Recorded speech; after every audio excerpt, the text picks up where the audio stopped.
Philippiens 2, du verset 2 au verset 11. Nous sommes tous là-bas. Alors nous lisons la parole de l'Éternel. Rendez ma joie parfaite, ayant un même sentiment, un même amour, une même âme, une même pensée. Ne faites rien par esprit de parti ou par vaine gloire, mais que l'humilité vous fasse regarder les autres comme étant au-dessus de vous-même. Que chacun de vous, au lieu de considérer ses propres intérêts, considère aussi ceux des autres. Ayez en vous les sentiments qui étaient en Jésus-Christ. On va le répéter. Ayez en vous les sentiments qui étaient en Jésus-Christ. Répétez. Ayez en vous les sentiments qui étaient en Jésus-Christ. Encore. Ayez en vous les sentiments qui étaient en Jésus-Christ. Une troisième fois. Ayez en vous les sentiments qui étaient en Jésus-Christ. Lequel, existant en forme de Dieu, n'a point regardé comme une proie à arracher d'être égal à Dieu. Mais il s'est dépouillé lui-même en prenant une forme de serviteur. Dites une forme de serviteur. Une forme de serviteur. Une forme de serviteur. Une forme de serviteur. Une forme de serviteur. Une forme de serviteur. En devenant semblable aux hommes et ayant paru comme un simple homme, il s'est humilié lui-même, se rendant obéissant jusqu'à la mort de la croix. C'est pourquoi aussi Dieu l'a souverainement élevé et lui a donné le nom qui est au-dessus de tout nom, afin qu'au nom de Jésus, tout genou fléchisse dans les cieux. Dites dans les cieux. Dans les cieux. Sur la terre. Sur la terre. Et sous la terre. Et sous la terre. Et que toute langue confesse que Jésus-Christ est Seigneur à la gloire de Dieu le. Voilà. C'est là où le message va commencer. Aujourd'hui, le thème du message sera le protocole du réveil spirituel. Nous avons déjà parlé du réveil spirituel, alors je ne vais pas me répéter, mais je vais élaborer sur les fondements d'un réveil. Parce que si on parle de réveil, c'est qu'il y a eu sommeil. Et dans le sommeil, il y a un élément qui précède chaque réveil, tout comme la lumière. On voit la lumière, on voit l'éclat de cette lumière, mais il y a des agents et il y a des choses qui précèdent l'utilisation de cette lumière dans l'éclat. Dans la vie, c'est pareil. Dieu m'a accordé la grâce d'être dans cette église pendant un certain temps. J'ai vu énormément de personnes venir, énormément de personnes partir. Personnellement, ce n'est pas de la flatterie, je commencerai par ça et vous allez voir où je vais et pourquoi j'insiste. Ce qui m'a le plus marqué chez l'apôtre, pour moi, je parle pour moi, c'est vrai qu'il y a sa gentillesse, c'est vrai qu'il est très drôle, c'est vrai qu'il est très beau. Applaudissez pour l'homme de Dieu. Applaudissez pour lui. C'est vrai qu'il est très beau, il a un certain charisme, mais bon, je me limite là. Ce qui m'a le plus touché, c'est lui, pour moi, c'est son humilité. J'ai rencontré énormément de personnes dans ma vie, par la grâce de Dieu, toutes sortes de catégories, peu importe la classe sociale. Ce qui m'a le plus touché chez lui, c'est que la première fois que je l'avais vu, je n'avais même pas perçu que c'était lui le pasteur principal. Je croyais que c'était un auditeur ou un serviteur de la maison comme vous. C'est ça qui m'avait le plus marqué chez lui. Et il m'a montré que derrière un costume rempli de simplicité peut se cacher un grand homme. Mais chaque apôtre est institué par quelqu'un. L'apôtre n'est pas apôtre s'il n'a pas l'appel. Il est envoyé par quelqu'un. Et l'envoyé est envoyé par une personne. Mais celui qui envoie est le seul qui, lui, est créateur incréé. L'apôtre est le résultat d'une grâce. Mais qui est la grâce elle-même et qui l'a envoyé? Qui est ce fondement qu'on ne voit pas, mais qui est existant? On voit cet immeuble, mais voyez-vous les fondements de cet immeuble? Pas du tout. Il existe un fondement qui dirige nos vies, qui dirige des réveils, qui dirige ces gouvernements, qui dirige même la terre. Un fondement qui est invisible, mais sans ce fondement, rien ne tiendra. De la même manière que nous voyons l'apôtre, tout comme nous voyons les prophètes, nous voyons les pasteurs, les docteurs, nous voyons les 5 ministères en général, les évangélistes. Il y a un fondement qui est invisible, mais qui est l'instrument principal du réveil. Je ne vais pas donner le nom de ce fondement. On sait tous que c'est Christ. Mais aujourd'hui, je vais le changer. L'humilité. Dites avec moi l'humilité. L'humilité. Dites avec moi l'humilité. L'humilité. Avec rempli de conviction. L'humilité. L'humilité. Vous allez comprendre. L'humilité est pour le réveil ce que l'ombre est pour la lumière. L'ombre est peut-être selon vous anodine. L'ombre est peut-être selon vous invisible. Mais malgré qu'elle est silencieuse, malgré qu'elle ne s'exprime pas, jamais vous allez voir l'éclat de la lumière sans l'ombre dans la vie. De même, quand on parle d'un réveil, ce qui précède un réveil, et ceux qu'on ne voit pas, mais qui portent le réveil jusqu'à son aboutissement. Selon les statistiques, dans l'architecture, il y a environ 40% d'immeubles aujourd'hui qui s'écroulent parce que les fondations sont défectueuses, soit par manque de travail approfondi. Aujourd'hui, énormément de personnes, et même ici à l'église, nous sommes dans une année de réveil. Le réveil pour une personne, pour une femme, peut être le mariage, peut être un travail, pour un homme aussi le mariage. Nous avons énormément de projets. Mais vous savez qu'en construction, on ne peut pas rajouter des meubles par-dessus si le fondement de l'immeuble n'est pas solide. Sinon, il risque de s'écrouler. Souvent, on se concentre sur les meubles à rajouter. Je dois ajouter des chaises, je dois ajouter un oreiller, je dois ajouter des habits, je dois ajouter un mariage en cette année. Je vais me marier par la grâce de Dieu. Mais une église qui n'a pas de solide fondement ne peut bâtir. Avant de bâtir dans la vie, avant d'aller à la prochaine direction, avant d'aller à la prochaine dimension, assurez-vous que les fondations sont solides. Amen. Ce que je crains et que je ne veux pas qu'il arrive cette année, c'est que la croissance quantitative de cette église cache une décroissance qualitative. Je ne veux pas seulement que vous soyez beaucoup, je veux des chrétiens de qualité. Amen. Je veux. Moi, ça ne compte pas. Mon opinion ne compte pas. Je le mets de côté. Dieu veut des chrétiens de qualité. Ce n'est pas pour rien qu'en parlant dans sa parole, il parle de souche. La souche est petite, la souche est minime, mais il a toujours préféré la qualité, pas qu'il dénigre la quantité. Mais vous savez, plusieurs l'honneur des lèvres, mais avec un cœur éloigné. Vaut mieux peu dans la sincérité que beaucoup dans l'orgueil. Vaut mieux peu avec qualité que beaucoup en étant perdu dans la vie. Nous allons maintenant voir ce mystère, comment ça s'allie au principe qui nous sauve aujourd'hui, le mystère de l'humilité. Quand on voit même les règles du monde, que ce soit la loi de la gravité, ce n'est pas pour rien que même le plus grand arbre que vous voyez a commencé par être une graine qui était effacée. Jamais l'arbre est devenu arbre par ce que vous voyez aujourd'hui. Peu importe la grandeur de l'arbre, elle a commencé à être plantée et elle a commencé à être cachée. Personne ne la voyait. Ce n'est pas pour rien que la pluie doit tomber, que le sol doit recevoir pour que les plantes commencent à pousser. Jamais vous avez vu l'opposé. Vous avez déjà vu l'opposé? Non. Ce n'est pas pour rien que la parole est devenue un tabernacle mouvant. Imaginez ce mystère. La parole, c'est aller écouter la parole chez ceux qui ont reçu la parole. Vous comprenez ce mystère? La parole elle-même, le Créateur, la parole, celui qui est au commencement, et aller écouter la parole. Il a allé s'écouter lui-même chez des personnes qui l'ont reçu. Quel est le mystère derrière cette humilité? Nous allons le découvrir aujourd'hui, par la grâce de Dieu. Amen. Avant de commencer, nous allons voir certains principes économiques et on va parler du sang. Et vous allez comprendre pourquoi j'aligne les deux principes, parce que les deux vont de pair. Spirituellement, il existe des transactions. Quand je parle de transactions, je parle de ceux qui donnent. Je parle du contrat plutôt entre l'acheteur et le vendeur. Il existe une manière de placer et de déplacer les choses spirituellement, de donner et de recevoir. Et la transaction spirituelle biblique, c'est Hébreux 9, verset 23, sans effusion de sang, il n'y a pas de pardon. Pour que vous soyez pardonnés, pour que je sois pardonné, le sang devait couler. Le sang est une monnaie spirituelle.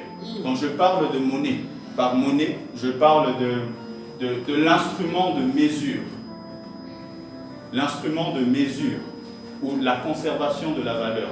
Ce qui rend l'échange légal elle-même, c'est une monnaie. Un pays avec une forte monnaie contient des bases solides économiquement. Quand je parle d'économie, on parle souvent de l'étude de la rareté. Les ressources sont rares sur Terre. Les ressources sont limitées. En les étudiant, c'est là où on devient économe. Les principes que nous allons aussi voir, quand je vais parler de la valeur c'est ce qui donne du poids à l'échange. Si je veux vendre ma tablette, quelle est la valeur de ma tablette? C'est ce qui donnera du poids à ce que je veux recevoir et à ce que aussi l'acheteur va avoir. Quand je parle de garantie, la garantie, commercialement parlant, économiquement parlant, est simplement la protection qui nous assure le respect d'un contrat ou la réparation d'un dommage.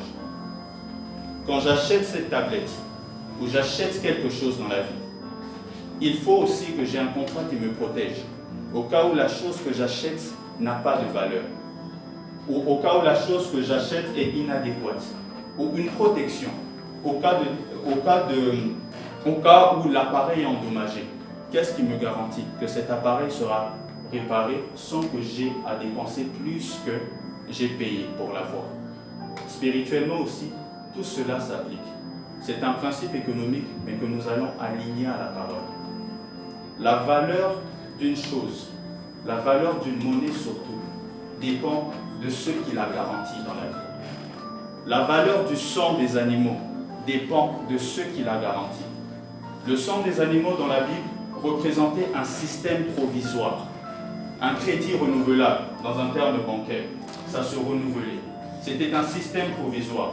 C'est pour ça qu'il y avait des sacrifices annuels, des sacrifices par saison pour expier nos péchés. Le problème de ce sang des animaux, c'est qu'il y avait un problème qui faisait en sorte que, malgré qu'on péchait, malgré qu'on offrait des sacrifices, on n'était pas éternellement pardonné, éternellement sauvé, éternellement eu accès au salut. Pourquoi? Parce que ce sang contient une valeur que le sang que nous allons élaborer plus tard contient. Le sang ne contenait pas une valeur que le sang du Christ contient. Et la valeur que le sang des animaux ne contenait pas, c'est l'éternité. L'animal n'est pas éternel. Voilà pourquoi c'était un crédit renouvelable. C'était un système provisoire. Je ne critiquais pas ce système, parce que la Bible dit que c'était l'ombre des réalités à venir. C'était comme une méthode pédagogique pour nous préparer à une saison d'ascension, une saison de réveil, une saison de restauration. Mais ce qui précédait cette saison était un enseignement qu'on devait recevoir. Ce système provisoire faisait en sorte qu'on devait répéter ces sacrifices. Nous allons tous aller ensemble dans le livre de Hébreux 9, verset 23. Hébreux 9, verset 23.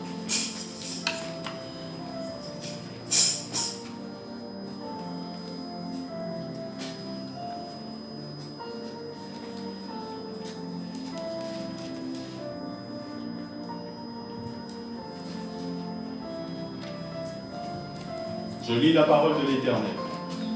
Et tout, presque tout d'après la loi, est purifié par du sang. Et sans effusion de sang, il n'y a pas de pardon. Il était donc nécessaire, puisque les images des choses qui sont dans les cieux devaient être purifiées de cette manière, que les choses célestes elles-mêmes le fussent par des sacrifices plus excellents que cela. La Bible établit déjà une comparaison et nous prépare déjà à ce qui est à venir. Nous allons aller dans le verset 25. La parole dit: et ce n'est pas pour s'offrir lui-même plusieurs fois qu'il y a entré, comme le souverain sacrificateur entre chaque année dans le sanctuaire avec du sang étranger. Autrement, il aurait fallu qu'il eût souffert plusieurs fois depuis la création du monde, tandis que maintenant, à la fin des siècles, il a paru une fois pour abolir le péché par son sacrifice. Et comme il est réservé aux hommes de mourir une seule fois, après quoi viendra le jugement. De même, Christ s'est offert une seule fois pour porter les péchés de plusieurs, et apparaîtra sans péché une seconde fois à ceux qui l'attendent pour leur salut. Nous allons aller au prochain chapitre. À partir du verset 11, Hébreux 10, verset 11, voici ce que la parole de l'Éternel dit. Et tandis que tout souverain sacrificateur fait chaque jour le service et offre souvent les mêmes sacrifices, qui ne peuvent jamais ôter les péchés, lui, après avoir offert un seul sacrifice pour les péchés, s'est assis pour toujours à la droite de Dieu, en attendant désormais que ses ennemis soient devenus son marchepied. Car par une seule offrande, il a emmené à la perfection pour toujours ceux qui les sanctifient, ceux qui sont sanctifiés. Amen. Amen. Je vais l'expliquer. Je vous ai dit que les animaux, le sang des animaux, représentait un système quoi? Provisoire. Ce qui est provisoire n'est pas éternel, à moins que ça soit renouvelé. Mais comment le salut serait accessible s'il dépendait des animaux? Nous tous, nous serons condamnés. Dieu, dans sa sagesse, a réfléchi à un moyen de rendre le salut permanent, le salut accessible, le salut éternel pour quiconque croit. Il voulait faire quitter l'humanité de la dimension exclusive à inclusive, pas seulement pour les juifs, mais pour les non-juifs et pour toute culture. Dans sa sagesse infiniment variée, ce qu'il a décidé de faire, c'est de faire couler le sang. Mais pas le sang d'un animal, pas le sang d'un ange, pas le sang de l'un des patriarches de la foi, mais le sang de son propre Fils. Le sang du Fils a une valeur que le sang des animaux n'ont pas. Le sang du Fils a une valeur qui change tout pour nous. Surtout que ce Fils s'est ressuscité et aujourd'hui à la droite du Père. La différence entre l'animal et l'agneau immolé, c'est que l'agneau immolé, fait chair, a une valeur que le sang des animaux n'ont pas. Cette valeur, c'est l'éternité. C'est pour ça que vous avez la vie éternelle. Amen. Le sang des animaux ne vous garantit pas la vie éternelle. Elle est limitée. Le sang du Christ vous garantit d'être éternellement sauvés. À tous ceux qui ont cru, à tous ceux qui ont reçu. Amen. Ils ont reçu quoi? Continuez. Vous connaissez le pouvoir. Le pouvoir de devenir enfant. Amen. C'est ce qu'il vous garantit. Maintenant, ce qui est très intéressant dans ça, nous allons étudier la stratégie que Dieu a employée pour ramener l'humanité au salut. C'est ça qui m'intéresse. Devenir un tabernacle mouvant, quitter le ciel et arriver au sein d'une crèche. Quel était le mystère? Quelle est la stratégie choisie? On s'attend tous à la royauté, non? Le peuple doit se réveiller. On parle du roi des rois. On parle du Seigneur des seigneurs. On parle du Sauveur des sauveurs. La parole s'est faite chair. Au commencement était la parole. La parole était avec Dieu. La parole était Dieu. En elle était la vie.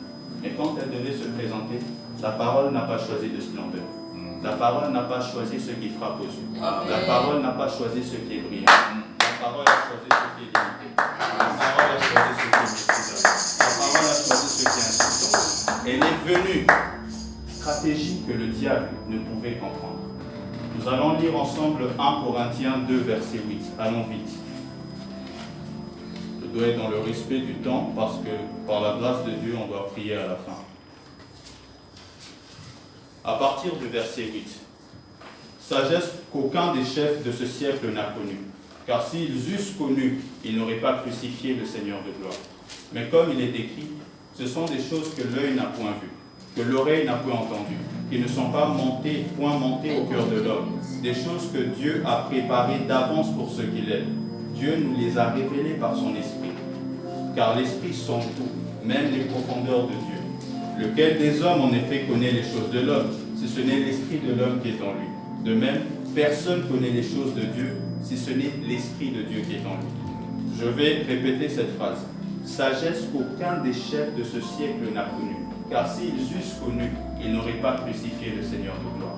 Comme il est écrit, ce sont des choses que l'œil n'a point vues, que l'oreille n'a point entendues, qui ne sont pas montées dans le cœur de l'homme. Des choses que Dieu a préparées d'avance pour ceux qu'il aime. Qu'est-ce que Dieu a préparé pour vous? On va le voir. Dieu nous les a révélées par l'Esprit. Il nous les a révélées par l'Esprit. Dans son amour, Dieu conçoit un projet pour vous. Par sa fidélité, il accomplit. Mais l'itinéraire, le chemin entre la promesse et son accomplissement s'appelle la sagesse infiniment variée de Dieu. Le diable connaît le projet. Le diable entend l'accomplissement.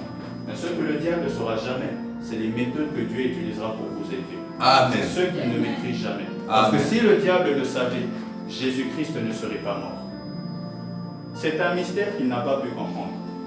Derrière l'agneau, derrière la parole faite chair, derrière cet homme qui était maîtrisable ou méprisable, il ne savait pas qu'en le crucifiant, en le tuant, il n'allait pas non seulement anéantir tout projet qu'il avait prévu pour l'humanité, mais il allait les accorder le salut éternel au prix de sa mort.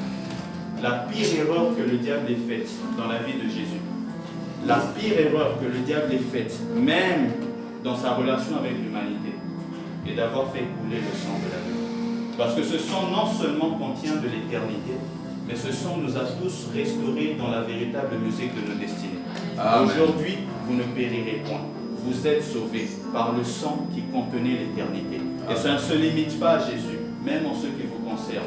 Il y a des promesses, des prophéties qui ont été données sur vous. Le diable a entendu, mais ne craignez point. Satan peut entendre, Satan peut connaître la finalité, mais Satan, dans le parchemin, ne saura jamais quelle voie Dieu va utiliser pour vous bénir. C'est ce qu'on appelle la sagesse infiniment variée de Dieu. Dites avec moi la sagesse de Dieu. La sagesse de Dieu. La sagesse. La sagesse de Dieu. La C'est sagesse. une chose que le diable ne maîtrisera jamais. Maintenant, comment Dieu, dans sa stratégie, vainc le diable? Pendant qu'il était sur terre, il était en combat constant, en combat permanent plutôt, avec le monde des ténèbres. Mais son combat ne consistait pas à donner des coups, mais plutôt à recevoir des coups. La stratégie qu'il a utilisée pour désarmer le diable de l'intérieur, c'est de s'introduire lui-même dans le point fort du diable, le terrain où il exerçait toute sa puissance, c'est la mort. En acceptant de mourir, il s'est livré comme un agneau à l'abattoir. Le diable, croyant qu'il était vainqueur, à la fin, a réalisé qu'il était en train de perdre. À quoi je vais comparer cela? Je fais un parallèle avec les exemples de la vie de tous les jours. Qui a déjà joué aux dames? Qui sait jouer aux dames ici? Dames? Ok, on va jouer. Dans le chemin divin, ou dans la pensée de Dieu, imaginez que je joue avec l'apôtre dame. Je lui mange des pions. Je lui mange des pions. Je lui mange des pions. Je finis de lui manger des pions. Pour moi, j'ai gagné. Mais dans la pensée divine, c'est celui qui perd qui est celui qui gagne. Amen. Vous comprenez la pensée? Amen. C'est celui qui perd qui est celui qui gagne. Moi, en le faisant, je crois gagner. Mais c'est à la fin que je réalise que j'ai perdu. C'est comme un combat de boxe, où deux combattent, mais différent des lois de ce monde. Celui qui gagnera divinement et celui qui accepte de se rabaisser. Mais pas n'importe quel rabais. La Bible dit qu'il s'est humilié lui-même en se rendant obéissant jusqu'à la mort, même jusqu'à la mort de la croix, en cessant d'exister. Lui qui avait une destinée végétale, en plante, la graine qui était plantée a fini par pousser. Et vous êtes ce fruit qui a poussé par la mort. Amen. Pourquoi j'enseigne cela? Et pourquoi je dis cela? Parce que ça nous concerne tous. Bien-aimés, Dieu résiste aux orgueilleux, mais il fait grâce aux hommes. Soumettez-vous donc à Dieu. Résistez au diable et il fera quoi? Il fuira loin de vous. Il y a des combats qu'on ne gagne pas par la confrontation verbale. Il y a des autels qui ne tombent pas par la prière. Il y a des autels qui ne tombent pas par le jeûne. Il y a des autels qui se gagnent vraiment en se soumettant.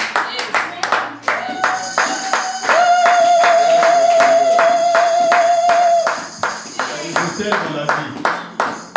Donc, comment? C'est une stratégie qu'on ne va jamais vous apprendre dans ces établissements supérieurs. C'est une stratégie que peut-être les théologiens peuvent contredire.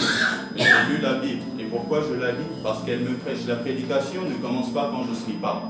La prédication commence quand vous méditez la parole. C'est une prédication en elle-même. Lui, la stratégie qu'il n'a choisie n'est pas la prière. La stratégie qu'il a choisie n'est pas étudier les autels.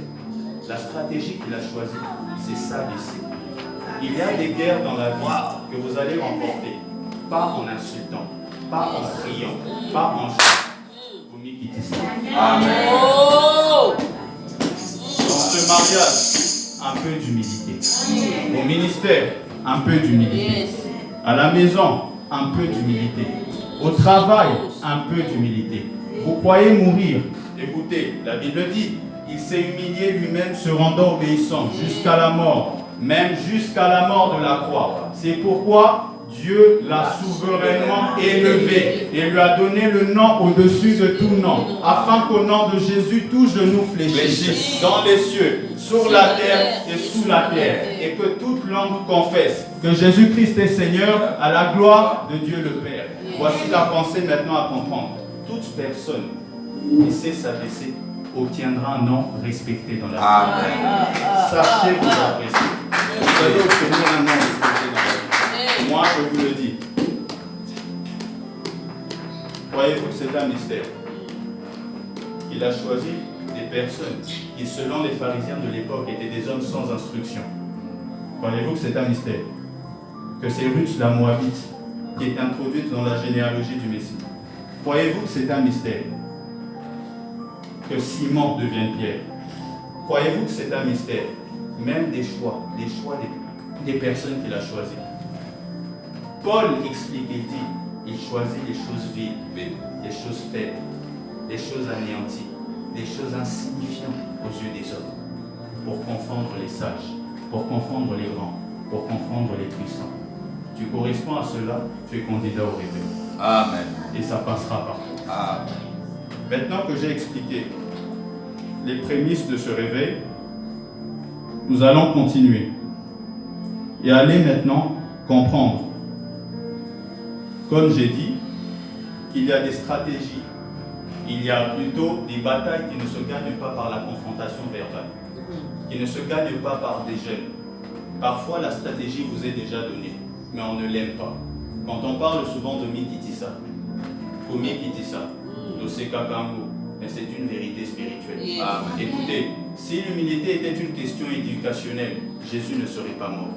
Ce n'est pas une question d'éducation, c'est un état d'esprit. Un homme qui est orgueilleux n'est pas orgueilleux dans son caractère, il est orgueilleux dans son esprit. Yes. Dieu résiste aux orgueilleux, mais il fait grâce aux humbles. Il ne délègue pas la tâche aux anges. Quand il voit un orgueilleux, ce n'est pas l'ange qui s'occupe de cela. Lui-même, Dieu, il connaît l'orgueil, parce que c'est par un orgueilleux que le monde est en train de se détruire aujourd'hui. Amen. C'est quelque chose qu'il ne délègue pas. C'est un état d'esprit. Il traite. Tout comme quand il doit faire grâce, il ne délègue pas la tâche aux gens. La grâce attire la faveur divine. Amen. Il y a des batailles qu'on gagne en pardonnant. Il y a des batailles qu'on gagne en demandant pardon. Il y a des batailles qu'on gagne en s'humiliant. Même dans nos foyers, même dans les mariages. Yes. Ce n'est pas pour rien. Dernièrement, j'étais en train d'observer comment on fait le foufou. Et je me suis rendu compte qu'en faisant le foufou, non seulement on chauffe l'eau, on met la farine, mais c'est très difficile à tourner. Vous savez si ça montre quoi? Parce que Jésus faisait aussi des parallèles pareils. Il pointait vers les éléments de la nature pour expliquer des principes spirituels. Yes. Regardez ce qu'il veut nous enseigner, même nous qui préparons, mais nous ne réalisons pas cela. Bon, moi je ne prépare pas, vous qui préparez. Ce que vous devez comprendre, si même nous, Église, malgré que nous sommes sauvés, par la grâce de Dieu, ne sommes toujours pas parvenus à la perfection et que nous courons à la perfection, qui êtes-vous pour attendre les personnes qui sont autour de vous soient parfaites? De la même manière que vous mélangez le foufou, de la même manière aussi, sachez vous mélanger dans l'unité. Amen. Ça ne viendra pas du jour au lendemain, mais par la grâce de Dieu, on parvient à la perfection. Amen. Il y a des batailles qui ne se gagnent pas parce qu'on a beaucoup jeûné, parce qu'on a beaucoup prié. Il y a des batailles qui se gagnent parce qu'on a compris des principes spirituels. Dites avec moi, principes spirituels. Principe Principes spirituel. spirituels. Principes spirituels. Principe spirituel. L'humilité précède La gloire. Ce n'est pas pour rien. L'humilité est la racine de l'élévation. Vous voyez l'élévation, vous voyez ces grands hommes, vous voyez ces années qu'il a faites. Ce n'est pas le fruit de ce que vous voyez aujourd'hui. Ça, c'est visible. Visitez ses fondations. Visitez ses fondations. L'humilité. L'humilité. L'humilité. Amen. L'humilité. Amen. Ça ne ment pas. Énormément ont grandi dans la vie. Énormément ont été élevés dans la vie. Mais est-ce qu'ils ont demeuré? Non. Nous allons voir en progressant. Le deuxième point que nous allons élaborer, j'ai parlé de l'humilité qui est une transaction spirituelle. Qui est une transaction spirituelle. C'est l'humilité paye le salut. L'humilité aussi paye la révélation. Je vais m'expliquer. L'humilité est la monnaie qui donne accès à la révélation. Matthieu 11, verset 25. Je vais le lire.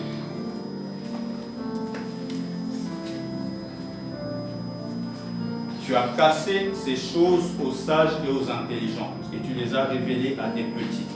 Il existe une transaction de connaissances spirituelles. Tout comme le salut a un prix, la révélation aussi dans la vie a une monnaie. Et la monnaie de la révélation, c'est l'humilité. Vous allez voir, en lisant des passages bibliques, que toute personne chez qui Dieu s'est révélé avait un critère que d'autres, les religieux de l'époque, n'avaient pas. La posture du cœur. L'orgueil accumule des informations. Il est possible que vous soyez intelligent, mais quand on parle de révélation de qui est Dieu dans la vie, elle ne repose pas sur l'intelligence humaine seule. Elle repose sur une posture intérieure. Une église peut avoir une accumulation de diplômes bibliques, de théologiens, de grands ministères, mais sans humilité, elle s'effondre. Quand on parle de la révélation de qui est Dieu, Réma, comme dit les Écritures, il y a une posture du cœur qui favorise cela. La posture, c'est l'humilité. Le plus vous vous abaissez, le plus Dieu vous parle.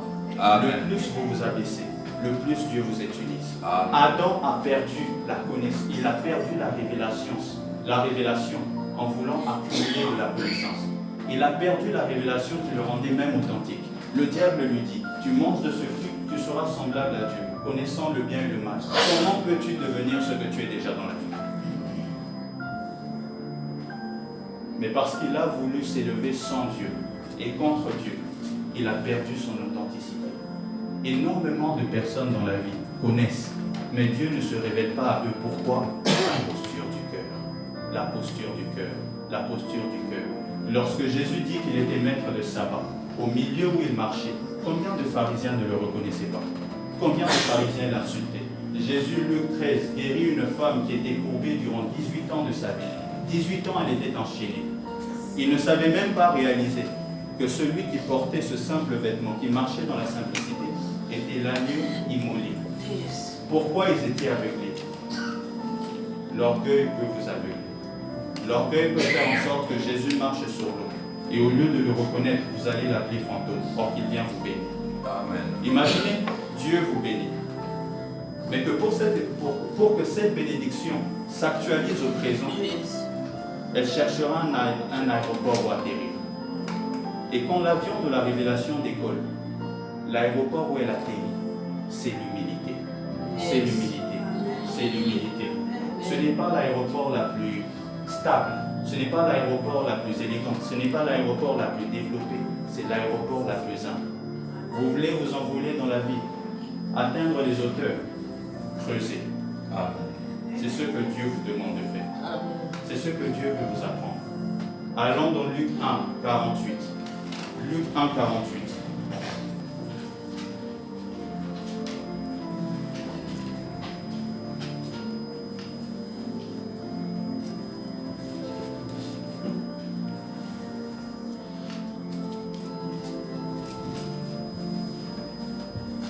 Faites très attention à ce verset, s'il vous plaît. Nous sommes tous